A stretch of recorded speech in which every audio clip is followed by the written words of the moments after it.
Welcome to episode 7. Oh my goodness, I'm so excited. Today's show is going to be so special because for the first time in ever in the history of this show, we have a guest. So for those of you who have known me my whole life with all of my podcasts and all the things I've been doing, I usually have a co-host, but this is one of the few ones that I'm doing by myself. Like my Suicide Pages podcast was by myself, and then I had guests who came and talked about their suicide stories. The Pride Corner was strictly with guests. People were just coming and sharing their LGBT plus coming out stories. And obviously the Moms for Trans Kids, we started right off the bat with other moms. But this show is strictly just me by myself. And over the 6 episodes we've gone live, we've had people who have been interesting, either during the conversation or while I've been just minding my business on these LinkedIn streets. I have met people that I thought were interesting.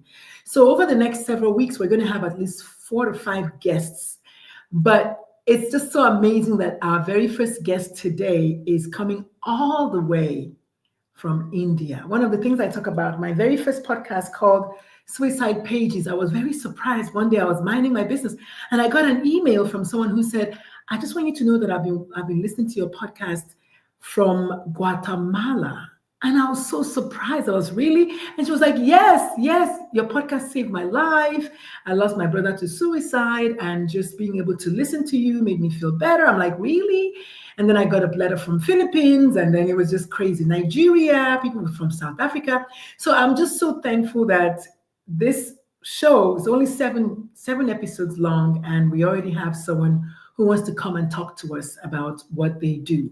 So my name is Dr. Lulu. I'm a pediatrician by training, but really in my heart, I'm everything. I'm a mom, I'm a sister, I'm a daughter, I'm a rebel, I'm loud. I will tell you exactly how I feel if it's something that I believe is right. I will talk about the work that I do, which is advocacy for the LGBT plus community. I'm a physician, so I talk to doctors all the time. I'm a Nigerian, so I talk about being a Nigerian all the time. I talk about racism a lot. So if you don't want to hear about racism, don't listen to me. And guess what? That's okay too. But today we're going to talk to someone who is not just a queer person. They're non-binary, I believe. They're also an advocate for the LGBT plus community. And one of the days I was live, I was talking, minding my business, and they joined the conversation, and it was so good. And I said, you know what? You need to join me. And they were like, yeah, sure, I will. And so today we're going to be joined by Ritasha. Ritasha is coming all the way from India. They're non-binary, and they are going to talk about what the work that they do, which is advocacy for mental health in the queer space. So for those of you who do not know, a lot of LGBT plus people who struggle with mental health challenges are like you and I, but their challenges are mostly as a result of the LGBTQ plus, the reception of the world to LGBT plus people. That's the thing. For a lot of them, they have had challenges because the world outside has not been supportive, has not been affirming. So while it is possible that just like you and I, they may also have, hold on one second, let me ban somebody. Okay, so one of the things that I do is I talk about the stuff that I care about. And if you come on my show and spew hate, I will ban you. And when I ban you, you're pretty much banned for life. So I had someone in the background who was talking hateful stuff, and I just took a minute to take care of business because in my show, it's my rules. But it happens from time to time. Some people come and they want to talk junk, and I just take care of it. I'm not going to wait. I'm not going to give you time to get yourself together. I'm going to take care of business right away, because if you were messing with one of my kids, if you are bullying someone that I know, I will not wait. I will not take my time. I'll take care of you right away. So I'll take a minute to just ban that person so we can go on. So anyway, one of the things I want to talk about before I bring our guest on is this phenomenon that I experienced this week. So, as you know, I'm a physician, I'm a speaker, I'm an author, I'm a coach, and I'm a Black woman, if you haven't noticed. So, one of the things that I've been experiencing recently is this internal struggle. And I don't know if you're an entrepreneur, if you've ever experienced it, let me know. Let me see if I have anybody joining us on LinkedIn, on Instagram. If you've experienced this, let me know. Do you notice that when you increase your fees or when you want to talk about just being paid for the work that you do, your brain is on the attack? So that's what I say. Really, it's just my thoughts and my internal dialogue. And so recently I increased my fees, I actually doubled my fees, right? And then I signed a client when I doubled it for the first time, and then I doubled it again. And then I have a client who's coming on tomorrow at the new twice doubled rate. And don't you know, my brain has been like, yeah, you're just doing it for the money. Like, who else has experienced that? Your brain literally attacking you for doing good.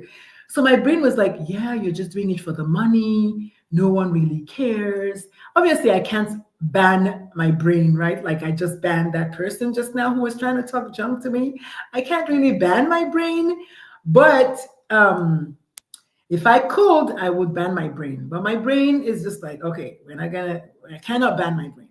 But if I could, I would. What I've done is I've consulted my self-coaching department of my brain. And I said, listen, we have to take care of this. So a lot of times when that happens, you need to acknowledge that it's happening. That's the first thing. Acknowledge that it's happening and then soothe your brain. Like if it was your best friend talking to you, if your best friend, well, first of all, your best friend is not going to say those words to you. Sometimes our brain says things to us that our best friend, our enemy won't even say to us, like, you're doing it for the money. But let's just say your best friend told you that they were saying those words to themselves. You will say, girl, why are you going to think that? Like, you know that the work you're doing is needed. You know that the work you're doing is necessary. Why are you thinking those negative? Like, how are those thoughts serving you? So that's what I did. I had to go back and self-coach. I was like, woman, calm down. Calm down. Why are you thinking this way? Like, how is this thought helping you? How is this thought serving your clients, your community that you're advocating for? So that's my own solution. I would like to hear from y'all what your solution is when your brain comes for you, because that's what I call it. When your brain comes on the attack, what do? I, first of all, was stressed out. I was like, why are you doing this? And then I said, okay, ChatGPT. And then I realized it is normal. It is normal for our brains to want to antagonize us. It is normal for our brains to want to come for us. It is normal for our brains to go for safety. It is normal for our brains to not want progress. Think about it. You think on this side that you want to do this, and the next moment your brain's like, oh, don't do it. No one is going to listen to you. It's a bad idea. Remain where you are. Get a real job, which is what my brain said to me. I'm like, what? But it's normal for your brain to resist. And in that resistance is where the growth is. In that resistance is where the transformation is. So we're going to talk about that a little bit more with our guest. Hopefully today we'll see what their thoughts are. If they've ever experienced that, and when it does happen, what do? What's their go-to solution? And then again, maybe not. So I'm going to ask y'all to please give me a resounding round of applause for my guest. Ritasha is going to be joining us all the way from India. So if you're ready, let's get Ritasha on the stage. Yay! Hi, Ritasha! Hi, lovely to, be here. Thank you so much. I feel wonderful, honored, and very moved that you invited me. I've been following you for I think over a year, Really? periodically, right from what you say, how you say, and also just your handle, your name, everything, really attracted me, I must say. Oh, that is so beautiful. Thank you so much. I Yeah. received I appreciate that. Thank you. I really do. Yeah. I try to get to meet as many of my, I guess, followers at this point as I can, either virtually, but a lot of times when I go out in at the conferences and events, it's like, oh, Dr. Lulu, I've been following you for such a long time. My child is trans, or my kid is LGBT. And then recently I met I think her name is Julie, who said her child died by suicide. So she discovered me with my first podcast called Suicide Pages. That was in 2018. And she said, I've been following you. Wow. So yeah, I really appreciate that. Thank you. Thank you. Yeah, and thanks so much for inviting me on. And that day I was very fortunate that I joined because I would want to join, but then time zone differences and everything else was tough. And then I know you're extremely busy traveling and everything. And before I forget, I love your earrings and bracelets, and then the painting behind and Thank everything. you. Thank you. Yeah, yeah, Thank you so and much. I appreciate it. Thank you. I try to wear either LGBT themed stuff wherever I go. If I said an right, right. go, I usually have a bracelet or I have a ring. I have something just to indicate to the people who see me that I'm a safe space. I think one time I Yeah. was crossing the street and I saw a little kid. I had a T-shirt or something on, and the little boy literally stopped and made eye contact with me. And I knew right away that he got it. And he got it. Yeah. And I didn't say anything to him. I didn't have to say anything to him, but I knew he made eye contact with me as he was crossing the street and he held my gaze. So I was like, yeah, I want him to know that I'm safe. So I just kind of gave him a peace sign and blew him a kiss. And I just went about my business. So, but I've always tried to do that so people can know that I'm a safe space. Yeah. What about you? Do you do anything like that? Yeah, actually, I just wanted to bounce off. I mean, so many things what you said in the last about 10 minutes, 8 to 10 minutes resonated with me because that's partly how I live my life. They are also part of my experiences because, we are queer and we have many other intersectional identities, yes. It's not easy being a black person anywhere, anytime in the world, Period. unfortunately. Yeah, yeah, I know how, I mean, I know that's not my lived experience, but I can, what is exclusion, what is all the time you have to be on your guard kind of scenario, Mhm.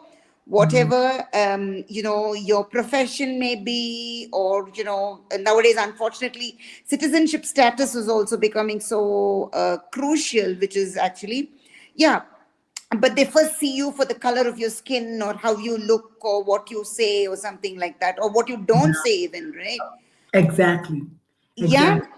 Because even as a yeah. physician, I have experienced when I walk into the room and I have my white coat on, Mm, says clearly Dr. Lulu, and mm. still the person is like, ma'am, do you know where I can find the doctor or nurse, or and it's just and Yeah, it's just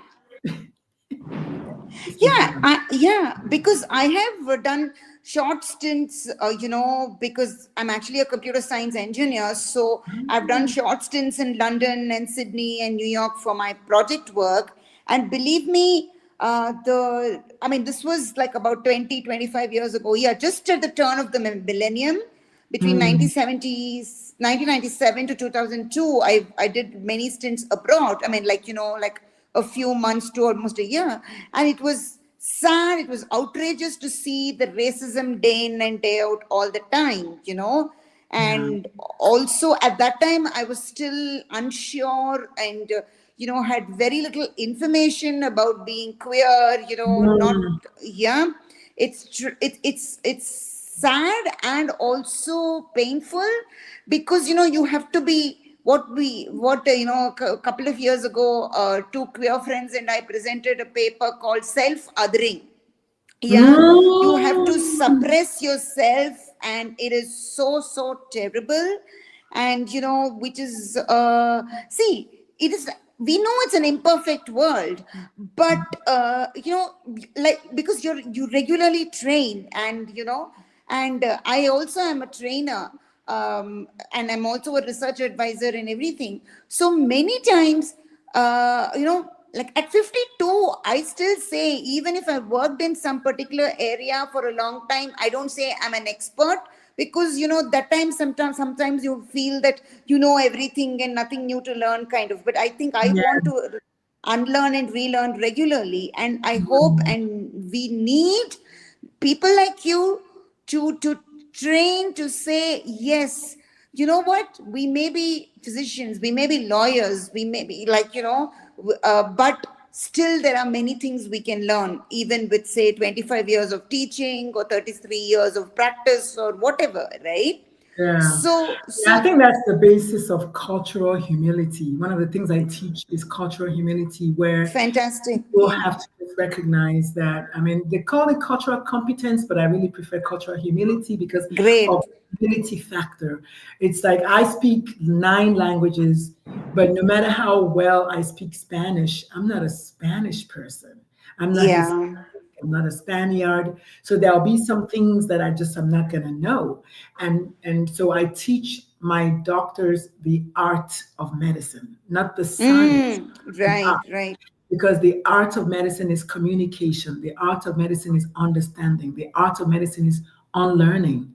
The art of medicine is being able to leave a room and the patient feels fuller, seen, and validated than when they came. That is the Yes. art of medicine. Yeah, yeah. Anybody can write a prescription of penicillin for strep throat, but eventually the person will come back to see you not because of the penicillin, but because of the energy that you gave to them. So I agree with you. Yeah, yeah, sure. It's so important. I mean, I've been in STEM, but I've also, I was born with a hole in the heart. I say it was a holy heart. So I underwent an open heart surgery as a child. But you know what? Mm, And in the 1970s, I'm 73 born, the surgery happened in 78 in one of India's leading hospitals. There were not too many of them in the whole country to be mm, able to deal with my situation, okay. mm, And yet I still remember, I mean, the doctors who treated me, they're all long gone, because there's, even if they were around, they would be 90 or something. But I remember their voice, their kindness, their because I was a child that time, yeah. And yeah, so it's not so much about, yes, they did a great surgery at a time when it was very challenging and all that. But if a child of 4 and a half, with parents who were educated, aware, but of very meager financial means, if mm. they felt reassured, and like the doctors were a safe space, the nurses were a safe space, yeah, for them, for my parents, and for me, and whoever else came to support, and yeah. So taking off from there, Dr. Lulu, yeah, and maybe I should say that, like you said, I must admit that I got certified in queer peer mental health support. Yeah, I can do it in 5 languages. Okay, like yeah, they're all what we call Indian or South Asian languages, but never mind. In India, still the majority of the population doesn't speak English. Okay, so Mm. yeah, yeah. So it's so important that while my training was in English, I should be able to, So more importantly, I will just say, yes, I'll say I'm a counselor, but I will first say I'm a support provider. Even if they are, I mean, I'm in Bangalore, if they are in Delhi or some other town which is far away and I'm meeting online, okay. I have, learned that it is important first to tell them, to reassure them, okay. And Mm. that's not easy, because when they're meeting you as a counselor, they are thinking about, maybe I was referred by somebody they know, all right, but they don't know me, okay. And Mm. it is like when they are in that situation, many times they're all very young, 18, 19, always wanting to do gender affirmation surgery, or trying to hide things from you, right, just trying to survive. Okay, Yeah. so you'll have to reassure them that yes, you are there to assist, but not to solve and answer their problems all the time, because that would be my solution for them. They have to slowly learn to acquire a coping mechanism, not become dependent on me. That's what I do, because that is the way I was. I was also at one time having mental health issues. Okay.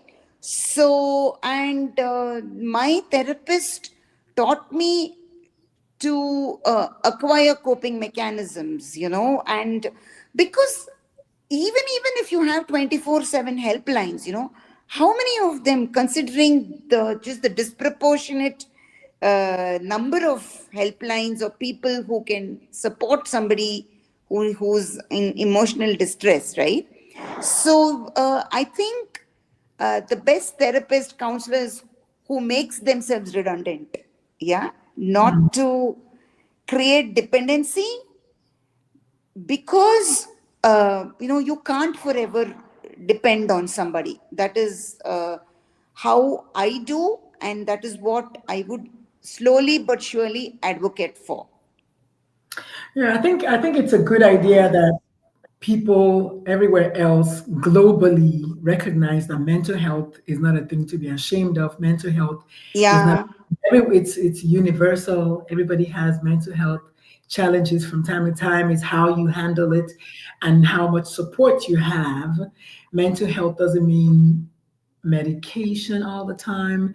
Mental health yeah, indefinitely. Mental health challenges a lot of times is temporary, and just having someone who knows and who has the bandwidth to hmm, help you recognize that they are there for you.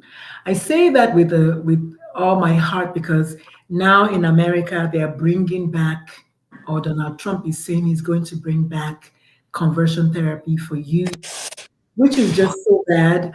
But I don't like talking about this. I hate mentioning his name. I just think he's just like just divisive and just hateful. That said, we have young children who are going to be subjected to this.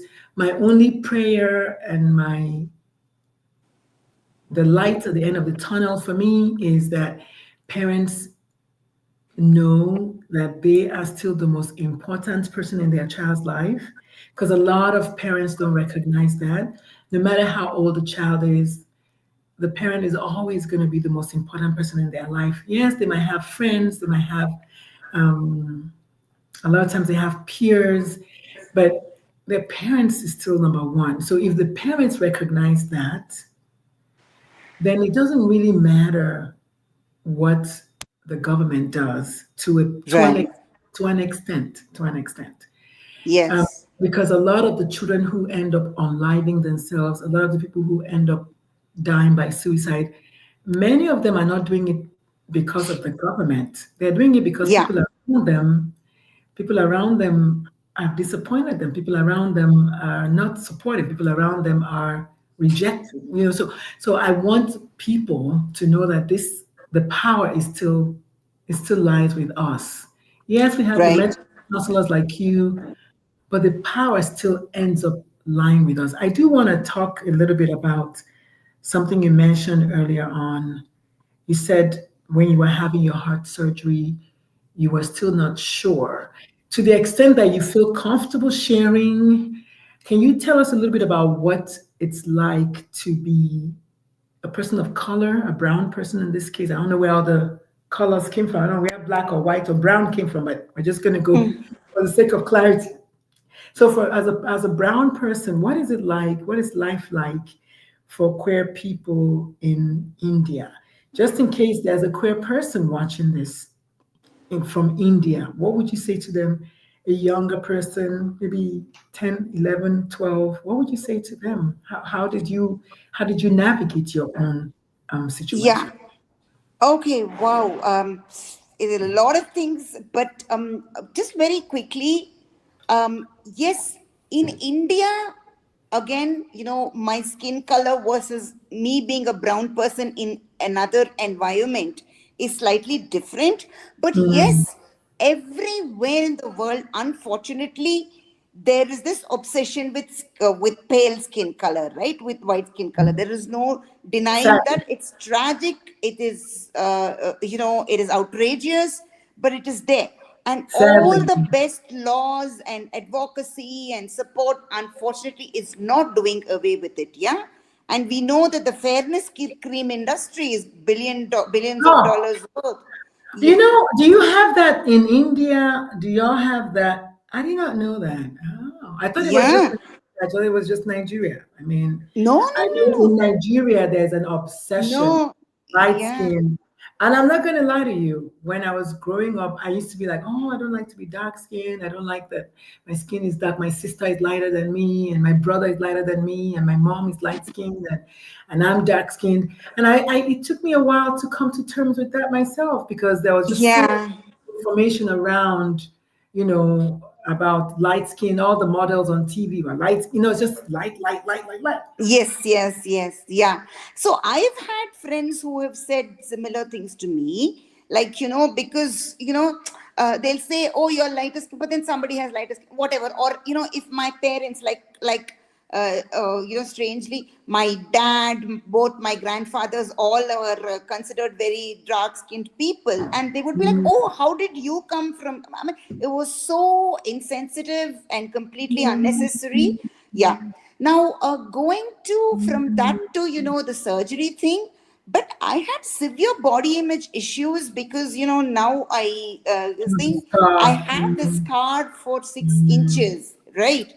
Uh, yeah, and Yeah. it doesn't go away, so the body image issues. Plus, I grew up, in a coastal city, yeah, Madras, Chennai, so it's only hot, hotter, hottest all the time and very humid. I didn't So I even was know. always sweaty and, scratching it all the time. Like you apply cream and powder and everything, it will not, so that, and that has stayed, But my body image issues slowly went away, which means that like only in my 30s, which means like almost through my teenage adolescence, everything, I had severe body image issues. Okay. But I would again, I'm very good at suppressing things. Okay. Right. So what was the convenient thing? Like this one, I would wear only high neck clothes. So Yeah. yeah, and The it scars. was yeah, it was stupid because I say I'm a hot bod, but actually I sweat more than many people say. I don't know, some people have that, right? As a doctor you would know these things, right? So you know body image issues counter the body heat. How much water do I drink? And I can't dip myself in water all the time. But for me, the body image issues dominated everything else, right? So I'm always covering up but struggling inside because of the itching. I mean, it was not just barely itching like that. I would like scratch Yeah. like Yeah, crazy. I do know about scars and healing Yeah, that is what. Yeah. and all that. So But I was actually referring to to the queer, your yeah, yeah, non-binary status. Like, I don't know yeah, how did that play in. So the body image issues is one thing, which is not, it's neither here nor there for queerness, right? yeah. Everybody, straight or queer, I don't will. matter. They don't have a body I shape. My lips are too big and my eyebrow is too high or whatever. Yeah, but Yeah, that's body dysmorphia, which is a different yeah, term right. than gender dysphoria, which Yeah, yeah. I will link the two, so I'm just coming to that. Okay. Now the point is, even now, they see me as a girl or a woman. Okay. Whereas eternally, from a very young age, I realized that I had, I considered myself gender fluid. I didn't have terminology, labels, role models for it. Okay. yeah. I didn't even though I'm a voracious reader, and because of my IT job, I had early internet access. Still, I Mm. didn't know how to find information for this. So, so the point is that because I was considered a girl and a woman, Mhm. so obviously, the skin color, this kind of so-called a physical or aesthetic appearance, Yeah. so you're supposed to behave in some way. You're not Yes. supposed to have scars or show that you are struggling and all that. That Mm. would further trigger my body dysmorphia and gender Mm. dysphoria because I am like, I don't have to prove to the world anything because I am this person. I don't consider myself a girl or a woman. Okay, but society is imposing this on me. Okay, and but I don't know where to seek support, how to do this thing. Then slowly into my 30s, after I left my IT job and started doing community work, I started hanging out and being part of queer and trans groups and support groups, which were very few. Like until about 15 years ago, that's when I started finding my community, if I might say. There Mm-hmm. were very few of us. Okay, and each of us is trying to negotiate our own gender identity, our sexuality, and everything. Okay, plus forget non-binary. Trans meant only trans women. All right, and people, Yes, because I think there is some the there hijra is an culture, Indian, yes, there is an yeah, Indian sect, I guess for lack of a better term, forgive me, yeah, yeah, sect that really identify the trans women as a thing. yes, yes. And it's So unfortunate because I say that to my friends who are trans men all the time. I was like, trans men they don't get right, the light right, of day. They don't, and definitely the non-binary folks is like, nobody even thinks. yeah, yeah, yeah. The trans women, in a sense, they tend to get a lot Yes, of yes, a lot yeah. more recognition. I mean, their fight is also, it's a different fight that they're fighting. The world is just has a lot of toxic masculinity, and so it's Yes, really yes. Oh, yes. There's them, yeah. yeah, yeah, yeah. So the point is, so somebody like me is being accepted in the community, but only if I look a particular way. This was like about 15 years Mm, ago. Okay, mhm, but at that time, I would say there was acceptance of a different kind. Like you're one of us. All right. mhm. Okay, we are figuring out, you're figuring out, all right. Except that, and I came to know this much later, that they were expecting me to transition into a binary trans man biologically. Yeah. Okay, all right. And to be, I mean, and you know this also, that people who do drag and are also black Latina or Latino, like Marsha Johnson or Sylvia Rivera, and so many more people like that, Miss Mhm. Major, Griffin Gracie, so many whom we've lost or are still there, Sheer Diamond, they, yes, have more visibility and voice, yeah, but they're also very vulnerable. Okay. But the thing is that, and in India, we have not just the Hijra community, which is also a socio-cultural identity for trans women, but there are Mm. also more indigenous subcultures which are there only in parts of India, whereas Hijras are Can more you say there. can you say the word, is it Hijra, Hijra? Yeah, but it's pronounced Hijda. Is it an R or a D? It is spelt with an R but pronounced with a D, Ah, because the name is not actually in English, as you know. It comes from Hindustani, from Urdu, Farsi. It's a whole mix of South Asian languages. Because the mm, Hijra identity is not limited only to the Indian territory. It's mm, there in they're there in Bangladesh, Nepal, Pakistan, mm. and sometimes they're called by a different name, Kinnar, Kinnar, or Er. But again, these are all not English words, they're just used in English, that's all. Yeah, Yeah, that's right, okay. I right. get it. I get it. I get it. I speak and I'm one of those people that talks about the fact that English language is not it's not complete.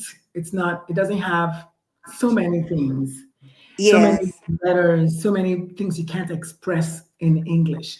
And I do that a lot when I write my books, and most of my books, I just write the stuff in my language because I don't have the time to figure it out. I don't want to. And besides, it sounds better in my language. And so I just, Yeah, yeah, sure. then I just keep it moving. So yeah. Yeah, thank you so much for doing your best to explain. Obviously, there's a lot more that we could delve into, but in the Yeah, interest time, I want you to tell us really quickly where we can find you on social media, how people can support your work. I don't know if you are you affiliated with a nonprofit of some sort. Do you want to Yes, share yeah. that? Yeah. Yeah, I will just come to that. Thank you so much. Yeah, as you said, there's lots to talk, but then we can have snapshots of everything. So, I think you have my Instagram ID. You can share that. Ritash So why don't you Achanta, say it? Yeah, just say it so I can write it down. So it's Ritash Ritash. A Achana No, Achanta, Achanta. or Achanta. Yeah. So if they even type RITASH, it should bring it up. Okay. And I am the co-founder of two non-governmental non-profits. Okay. Oh, One, both working in the queer spaces only. One is one is called Rang. It's a pan-India grassroots intersectional queer collective. Rang means color, but color as in the rainbow colors or that kind of color. It's not a discriminatory thing. Yeah. So yeah. So the Instagram ID of that is handle is rang.org 2020 because it was started in 2020. I'm trying to get the first one because I spelled it incorrectly. So it's Ritash Achanta. Yeah, yeah. One whole Ach- word. okay. Oh, one word. RITASH. Okay. Yeah. No space, no No space. hyphen. Okay, good. So No that's hyphen. on IG. Yes? Yes, yes. Okay. So that's the first one. So we can actually start with that. But if your nonprofit accepts donations or something like that, you can let us know if there's a link we need to put in so people can go maybe make donations. I mean, I don't know, however we can help the nonprofit. I'm happy to put that link. Yeah, So if yeah. they contacted you on Instagram, for instance, will that work? Yes, yes, wonderfully, wonderfully. Like, I'm open to people, like you said, as long as they're respectful, I'm open to all messages. And I'm sure your followers will be very respectful.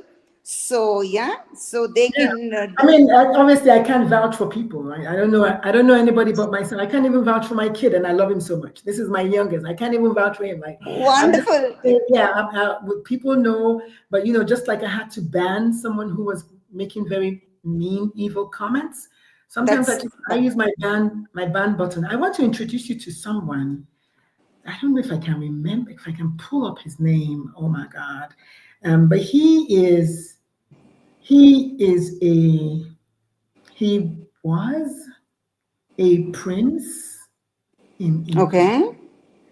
and he has been on Oprah. He has been on a lot of Yeah, I remember you mentioned him sometime back. I think Manvendra Kohli or something. Manvendra. That's his name, Manvendra. Do you Yeah, know I think him? he. No, I don't know him personally, but I know of him. I think he's Oh, open. Manvendra. So I'm going to connect you with Manvendra because Manvendra talks about mental health as well. And he's in Yeah. India. And I'm supposed to be coming to India sometime next year. We're supposed to come in December, but I haven't heard anything from them.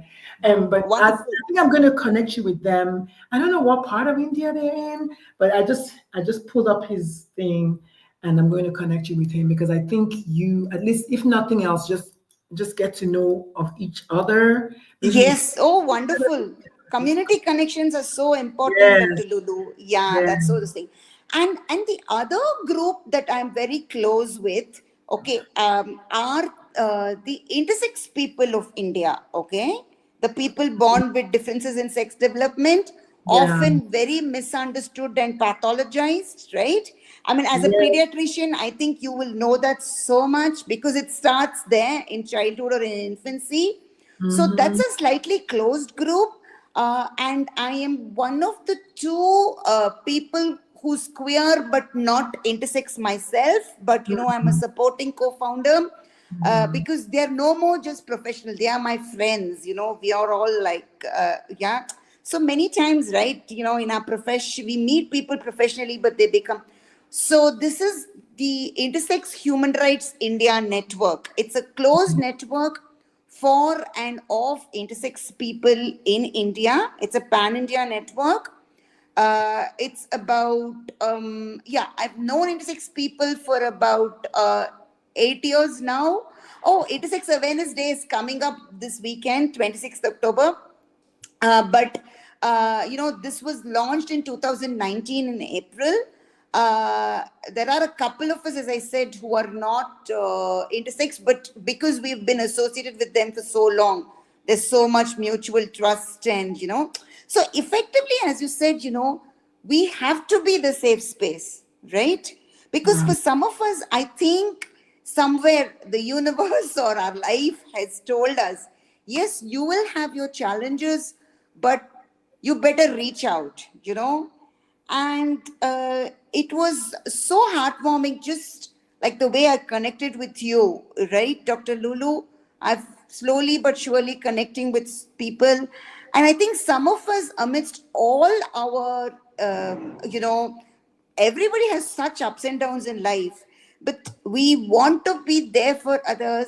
I mean, not even, we don't even call them others sometimes, right? They become so much part of our wider circle. Yeah, And because I wanted yes, you to talk about, yeah, I know we're going to run out of time, but I would have, sure, sure, I don't know if you have 2 seconds, because I also have a sure, coaching at the top of the hour, so I need to take like a 5-minute break. sure, sure. But Yeah. if you want to talk about something, there's a concept you mentioned earlier on that I would like you to just maybe take a moment and then we'll wrap up. You mentioned self-othering and this paper that you wrote. Is there any plan of making that paper into a book? One, two, can you explain what the concept of self-othering is for people who may be hearing it for the first time? So I'm going to write that down. Self-othering as a term. I think I know what it is. I think it's Yeah, interphobia, yeah. It's, but yeah, I don't understand that. So tell us what when you say self-othering, how okay, yeah, wonderful.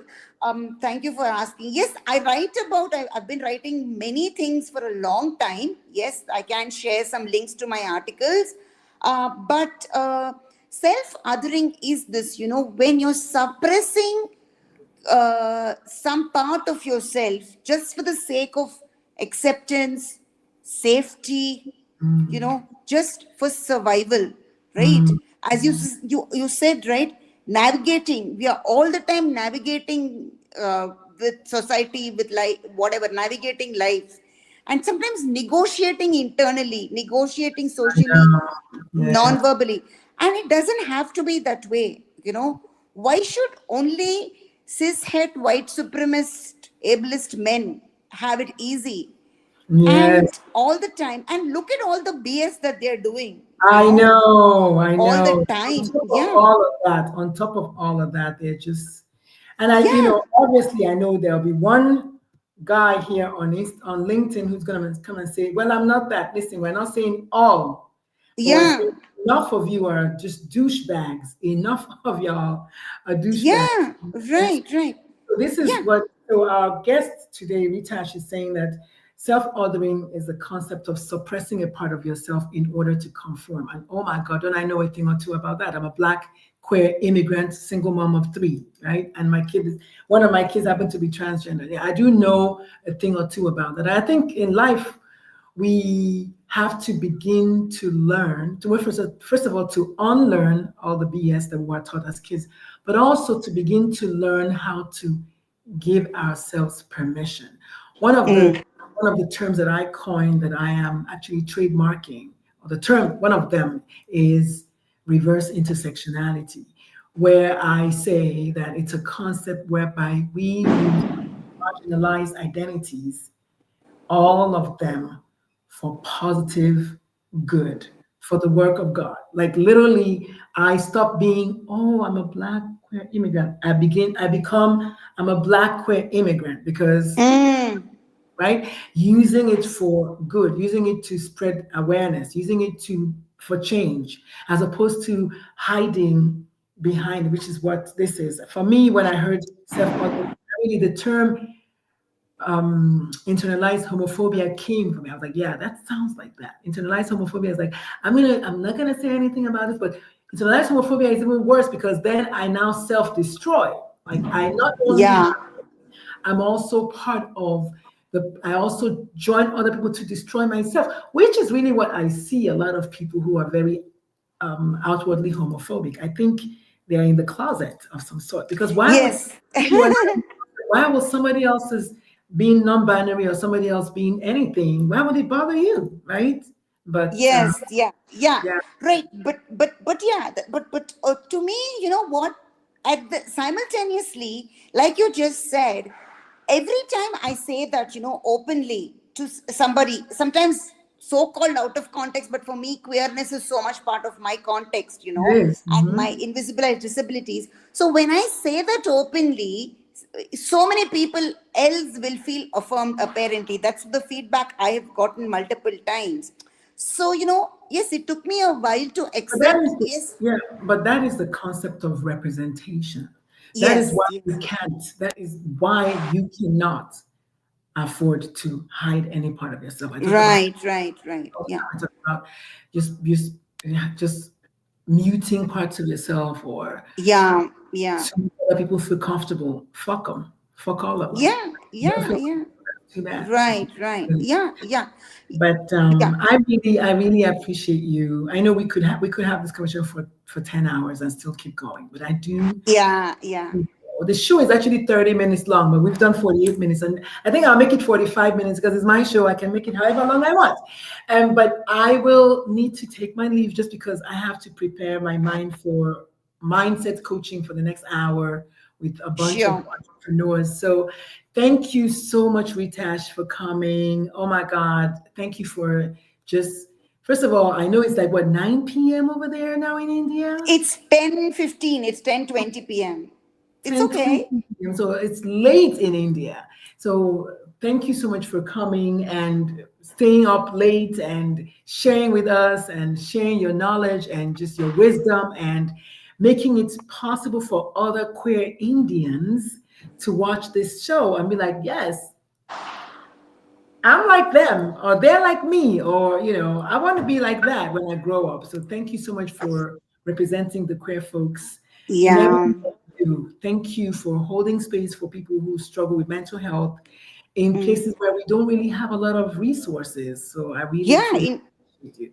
yeah, So in tell the people one more time where they can find you on social media, your social media handles, and maybe the website that they can find you, and then we'll go. Yeah, yeah. So it is Ritasha Chanta, the Instagram.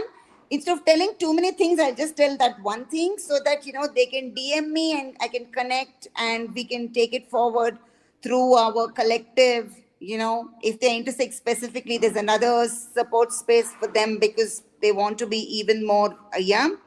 And there's so many things we can do together. And Dr. Lulu, we will stay connected because there's so much wisdom, knowledge, affirmation that you offer, and you can continue to. Yes, I know you're an extremely busy person, but I feel so honored and happy to be this. Like I said, the universe, the internet connects some of us, and I've had so many wonderful connections, and so glad and fortunate that you know right. So yeah, so you will be posting this and I will Yes, so it is live on Instagram, but the way this platform works, once I stop it, I have to delete it. Otherwise, it doesn't stay on Instagram, but it's going to be staying everywhere else. It's on LinkedIn, it's on my YouTube channel, it's on my Facebook, it's everywhere. But for some reason, for Instagram specifically,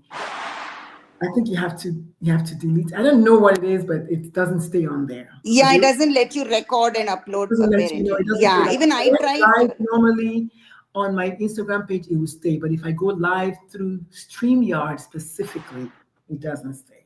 Yeah, never mind. Anyway, your link, it will be there on YouTube and LinkedIn, Yes. right? So Yes. from yeah, so from there I will take it and reshare. If you Yes. could just DM it to me, you know, and while I will not bother you, if once in a way I need some advice or some input from you, I will contact you. Okay, No but problem. we'll Thank you stay. so much. And I will connect you with Manvendra, my friend. And Sure, then if sure. I'm And able to come anybody to else also. India by the grace of God, I'll meet you in person and I can hug your neck. Oh, yeah, surely. Thank you so much. You're Thanks very for welcome. everything you do and welcoming me here. Wonderful. This has been delightful. Yeah. Thank you so much again. All the best. And let's So you, continue spreading queer joy. yes, Okay. absolutely. Do you speak Hindi or what language do you speak? Yeah, I speak Hindi and English fluently and three Okay. more Indian languages. Yeah. Okay. So I know one thing in Hindi, and that is आपका सहे अच्छा है. That's it. Yeah. I Yeah. think that Thank you so much. hello and how are you doing? I think is that Yeah. Yeah. okay. Say hey. All right. Well, everyone. So the show is called Real Talk with Dr. Lulu. I have been just blessed to be joined. We have been blessed to be. What's with the I today? We have been blessed to be Cash today. I have to get my brain back because I haven't had any guests on my podcast all year. You're my first guest on any of my podcasts. I have 4 podcasts, and you're the first one on any of them this year. So my brain is just me, my eye. But we have been joined by Ritash today. Ritash came and spread a lot of love about being a non-binary person who is open to affirming all queer people, shared some knowledge about what they do in India with the intersex community, with the queer community, with mental health affirmation, with doctors who need more cultural humility. Hello, isn't that what I talk about all the time? And with Yes. just being a loving person overall. So if you're Indian, if you're East Indian, if you need any kind of support mental health wise, please reach out to Ritash Chanta on Instagram, and then we'll take it from there. Otherwise, I'll see you all, God willing, next Wednesday. Y'all know how I do, right? If I'm able to come, I'll come. If I'm not able to come, I'll see y'all when I see y'all. My name is Dr. Lulu. Peace, love, and soul. I'm out. See ya. Thank you. Yeah. Bye. Hakuna Matata. I know very few words in Yeah, Wakanda forever. yeah, Swahili. And if you're a physician or if you like to become a speaker and you like to get coaching on that, please send me a message on Facebook. I go by Dr. Lulu Angels Haven. On Instagram, I'm the Momatrician.